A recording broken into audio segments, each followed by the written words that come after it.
those who dwell in your house.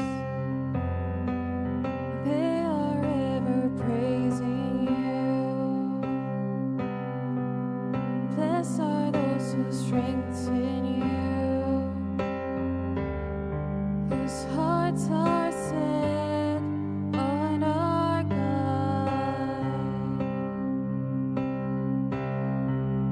Blessed are those who dwell in your house.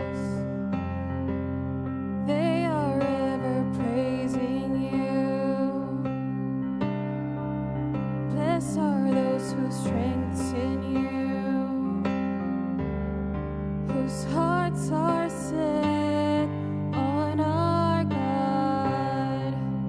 We will go from strength to strength till we see your face to face. Hear our prayer, O Lord God Almighty.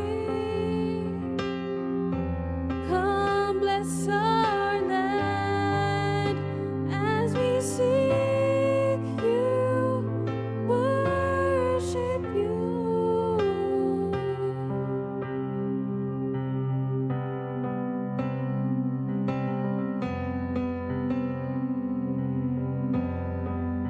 Blessed are those who dwell in your house. They are ever praising you. Blessed are those whose strength's in you, whose hearts are set on our God.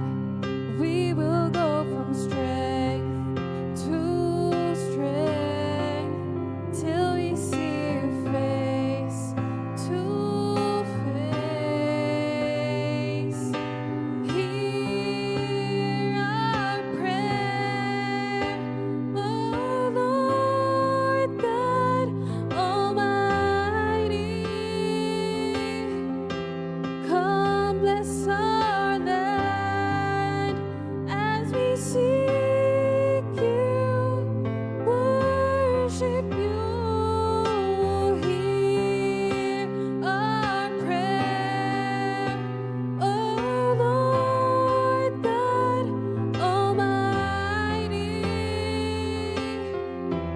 Come bless our land as we seek you, worship you.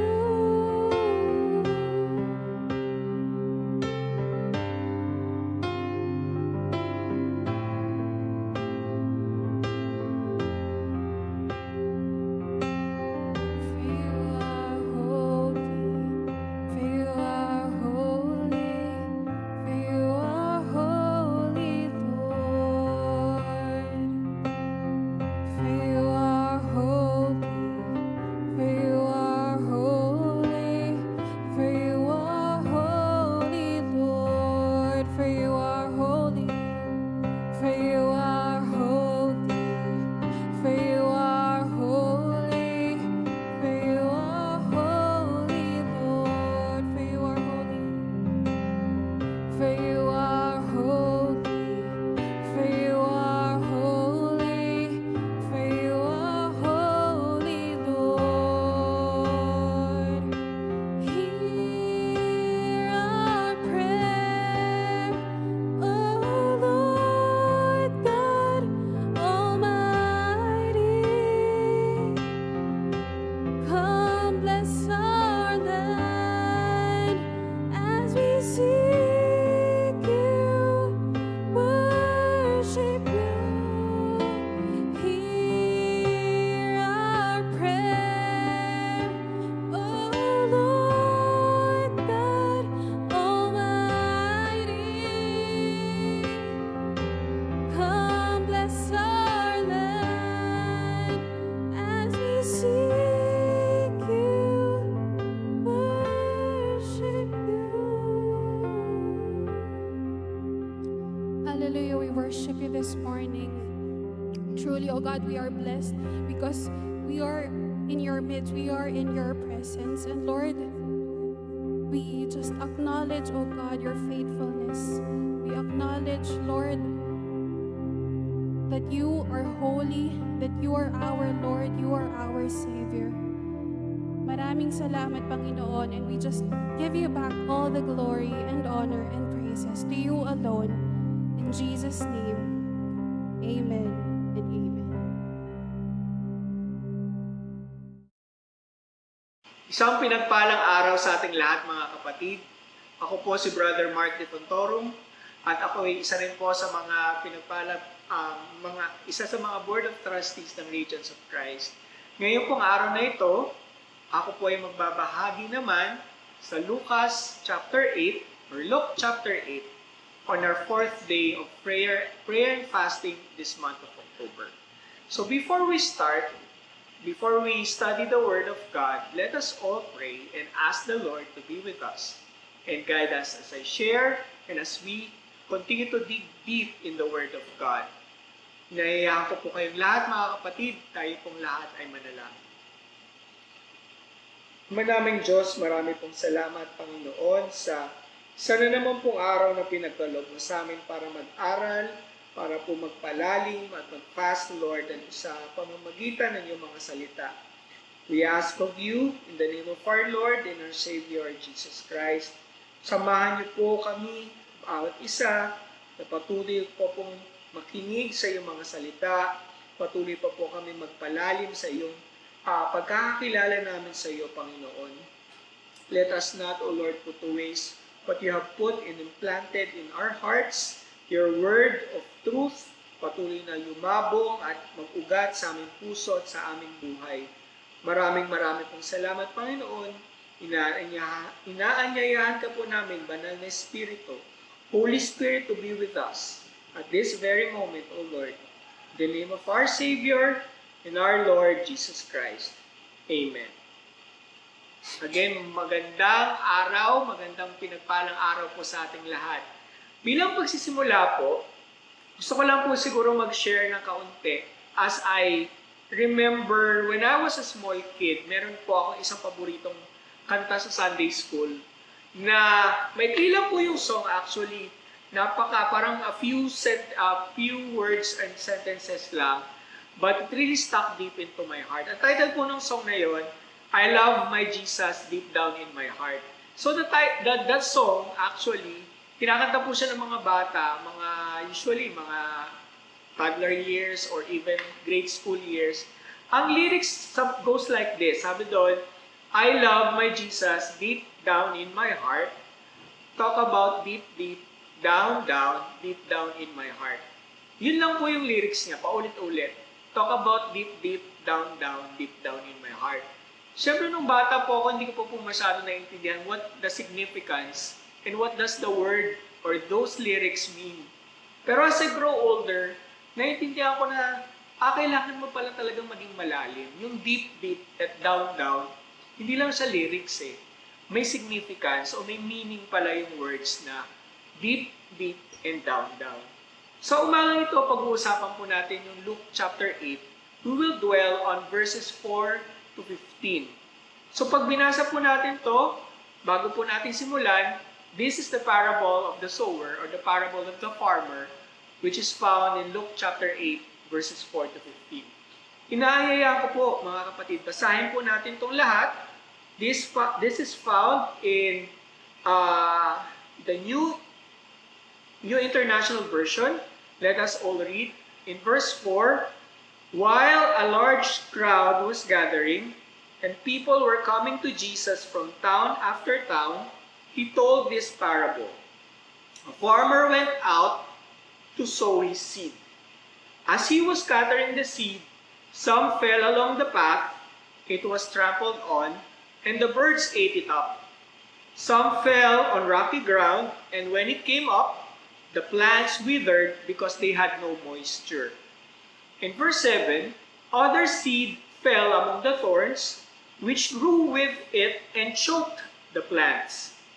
While other seed fell on good soil, it came up and yielded a crop 100 times more than was sown. When he said this, he called out, "Whoever has ears to hear, let them hear." In verse 9, his disciples asked him what this parable meant.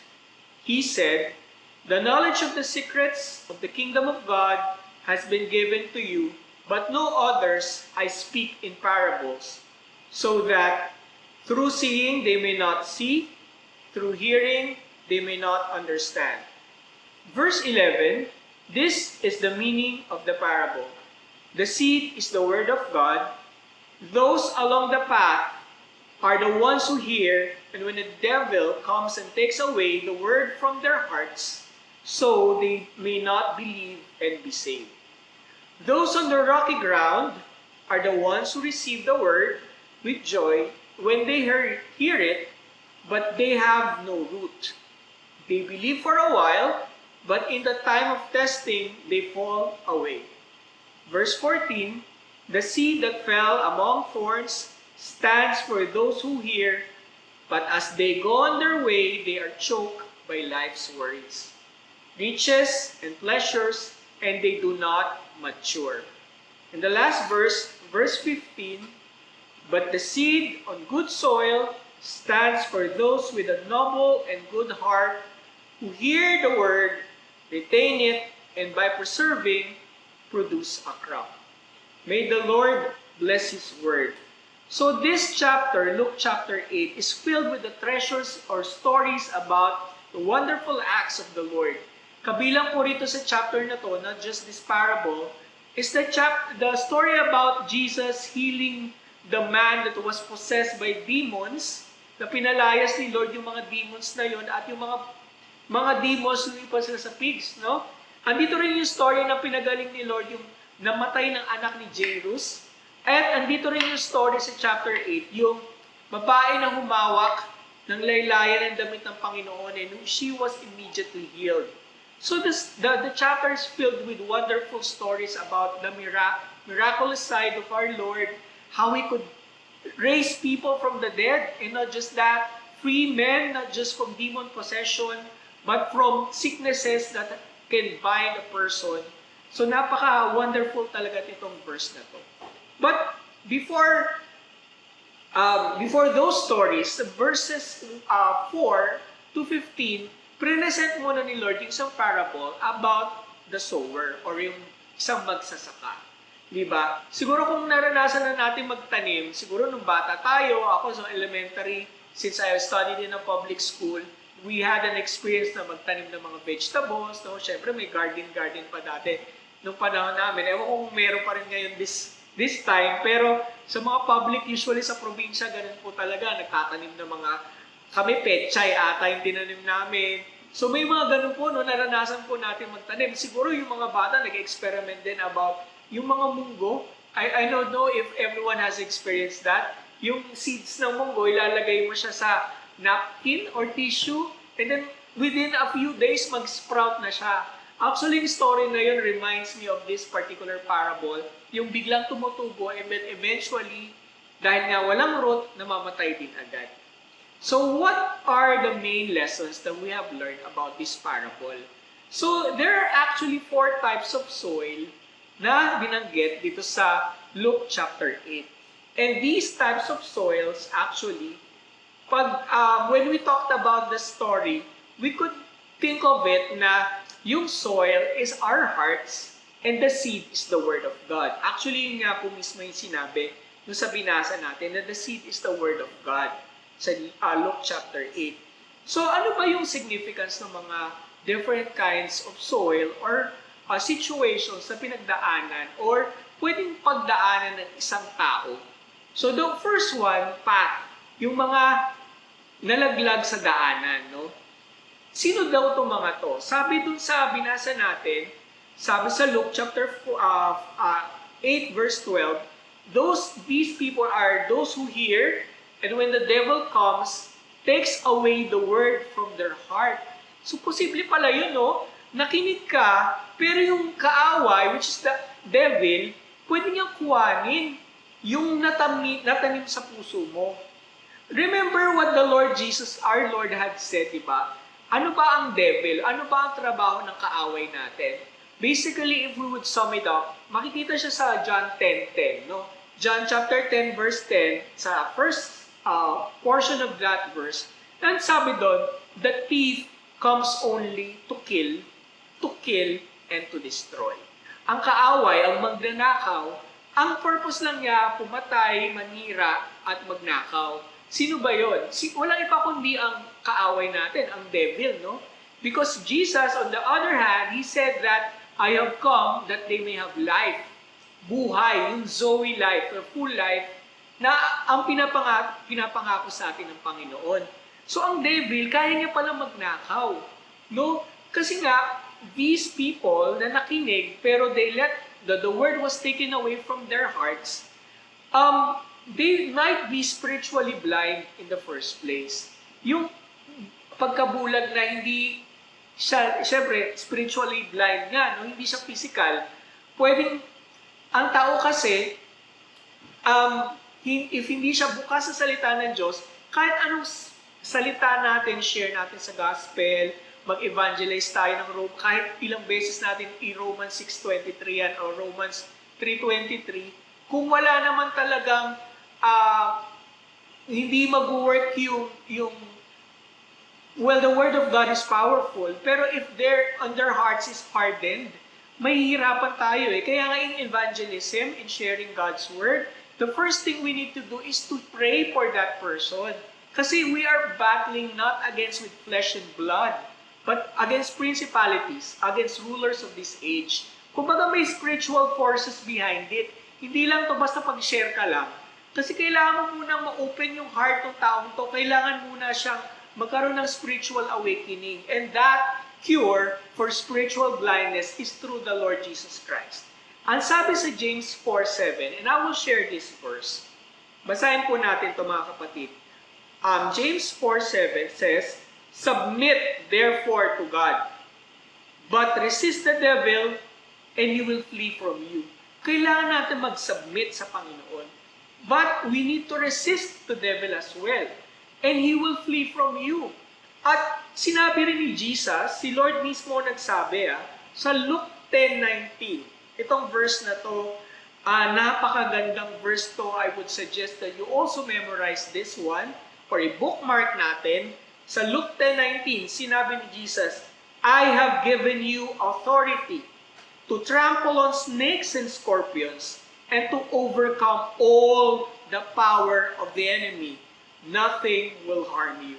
This verse was not just given to the disciples. I believe this one is given to all believers who has faith in Jesus Christ. We can trample on snakes and scorpions. I don't think it's a literal snakes and scorpions, but why not? Di ba si Paul nga, di ba tinuklaw siya na ahas pero hindi siya namatay. May story ganun sa Bible in one of his missionary journeys. Pero yung snakes and scorpions na to, it would also relate to our enemy, the devil, and the works of the enemies. Diba yung ginagawa ng kaaway sa paligid natin? So if you resist the devil, he will flee from you. Sabi sa Bible yon. So if you don't want of a person who he is submitted to God and he resists the devil, definitely the Word of God will be instilled in his heart at hindi siya matutulad. Dun sa minention natin dito sa first example ng mga seed na nahulog sa path. Okay. The second type of ground, which is the rocky ground, is found in verse 13. Sino naman itong mga nahulog sa rocky ground? O yung nakinig, and then the word of God fell on the rocky ground. Sila naman yung mga naka-receive ng word, sabi dito sa verse 13, and when they hear it, they receive it with joy. Pero, wala silang ugat. They have no root.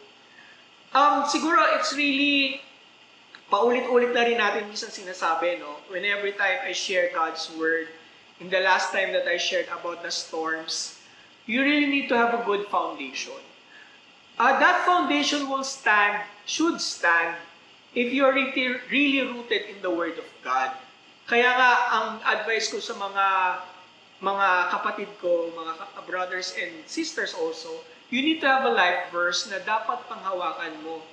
I have, and I know most of you have as well, itong Word of God kasi yun yung anchor mo eh. Diba? It's like a boat na Di ba ang mga bangka, kaya kang may anchor, para pag nagkaroon ng storm and you put your anchor in that place, hindi siya basta-basta maaalis, di ba? So your word should be, the word of God should be your anchor. No, itong mga taong to, nakinig sila, and they also receive it with joy. Masaya sila they receive it with joy. Pero dahil nga wala silang ugat, they believe easily. But at the time of testing, they fall away. Luke 8:13b. Sabi nito sa Contemporary English Version, as soon as life gets hard, they give up. As soon as life gets hard. The moment na nahirapan sila, ayaw na. Parang, okay, tinanggap ko si Lord, pero pag nahirapan na ako, ayaw ko na. Ano to, diba? Parang, well, really, Christianity or having a Christ life-centered life here or it's a challenge, especially if you are not fully surrendered to the Lord. I'm saying this because I know some of us, including me of course, we still have challenges, di ba? We sometimes commit mistakes, we do commit sin, but we need to surrender our lives to God. Kasi mahirap po talagang mamuhay sa isang Kristiyano, especially in this day and age, na maraming distractions, maraming mga gusto umagaw ng ating atensyon. And the world will always put us in a place na parang tayo pa yung out of place, na parang pag you follow God, ikaw pa yung old style, o parang ikaw pa yung bigot, o ikaw pa yung parang hindi ka nakikiayon sa mundo. So you're stuck in a different time, no? Parang ikaw pa yung mali. Which is, that's how the world it is right now, di ba? Especially sa Western countries. Talking about the values na hinuhold ng mga ibang bansa. Na thankfully, sa Pilipinas, kahit papano, we're still holding on to family values, about our relationships, di ba? Having the same relationships between a man and a woman. Yung mga ganong klaseng values ang pinag-uusapan natin. Pero pag nahirapan na yung isang tao, like this person na nakinig nga, pero dahil wala siyang ugat, in a simple challenge or testing ng life, bumibigay siya. Those are the type of person na nakinig lang, pero hindi naman nagkaugat. And I know, mga kapatid, alam naman natin how important it is to really have a strong foundation in the Lord. And the third type of ground is the thorny ground. Ito naman yung mga nakinig, but they have on their own way, they go on their own way, and they are choked. Sabi dun sa verse 14, by life's worry. Nasakal daw sila by the life's worries. Ano ba yung mga worries ng earth?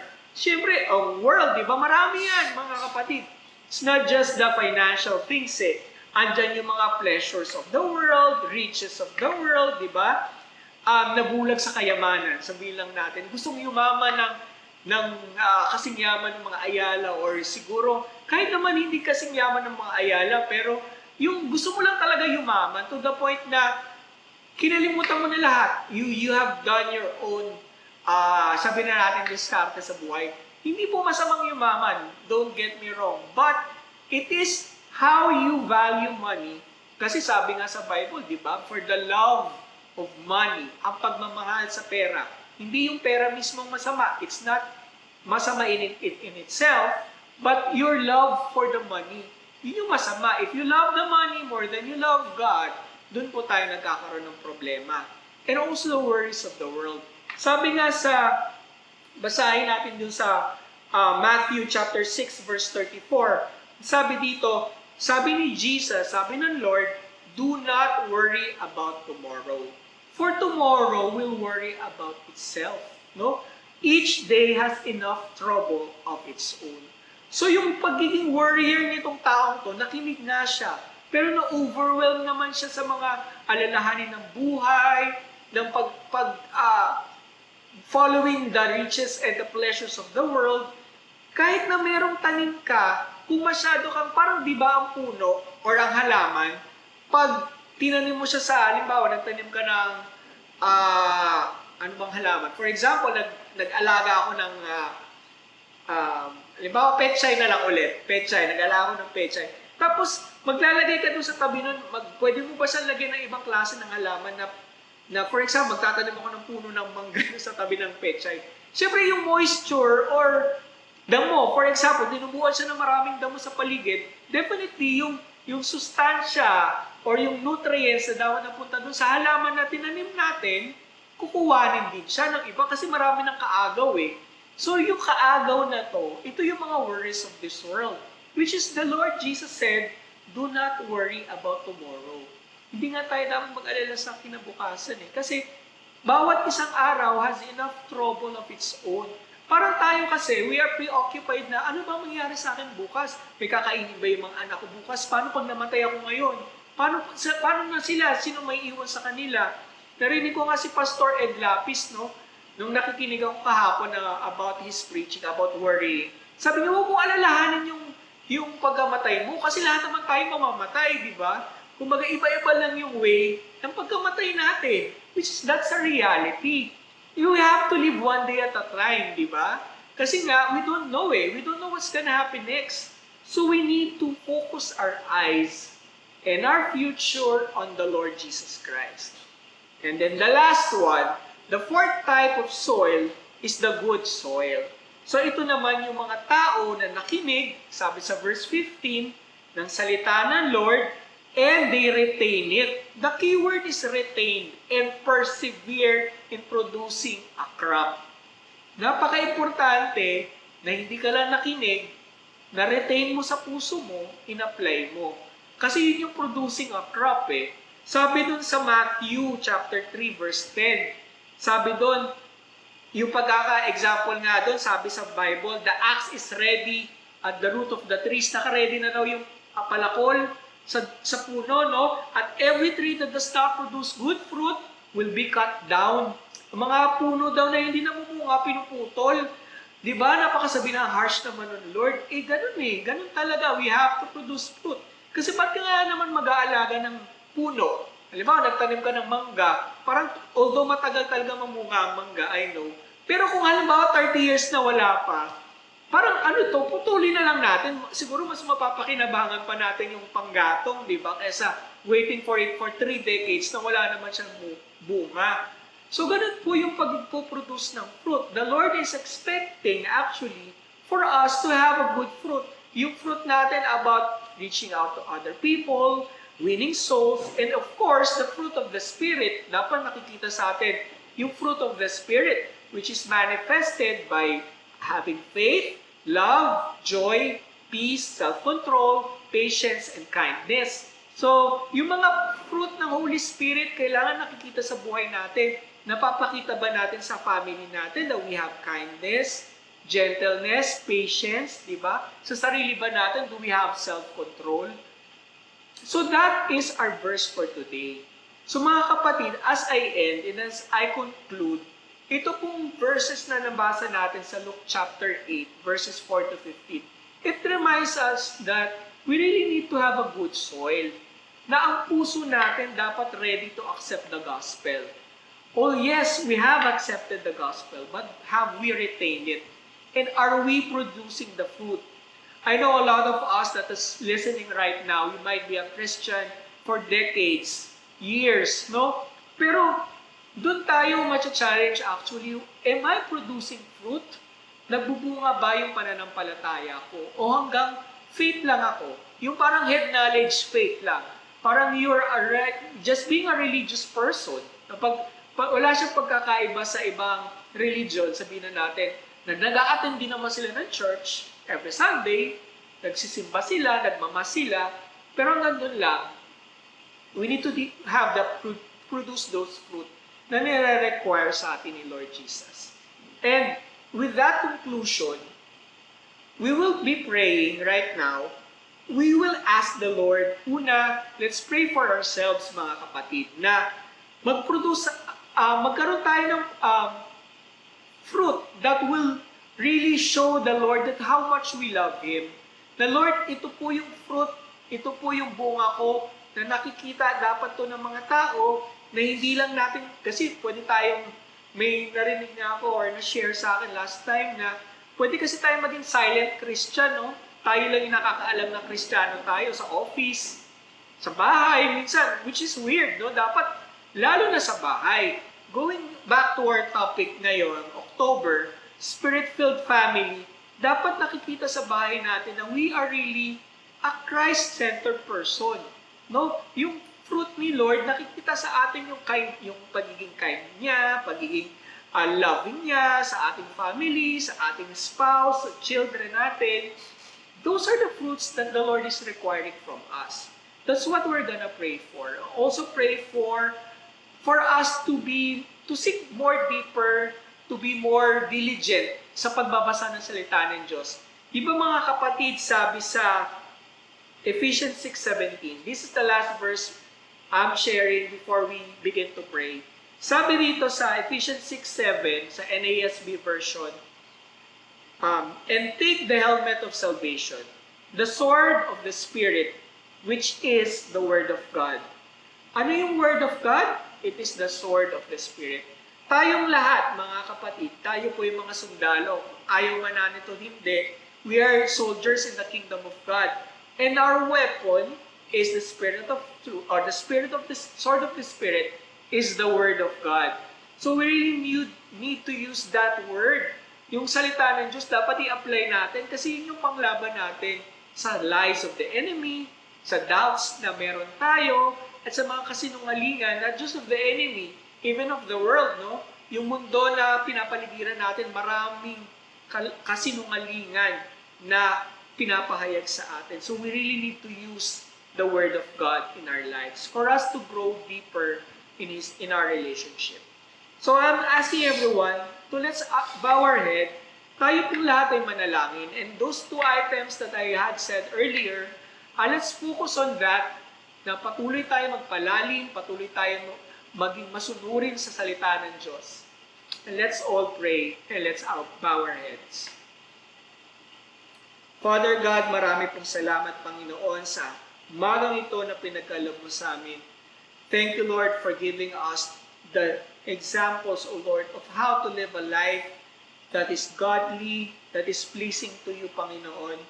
We pray in the name of our Lord and our Savior, Jesus Christ. Give us a heart that seeks deeper out of knowing you and your word.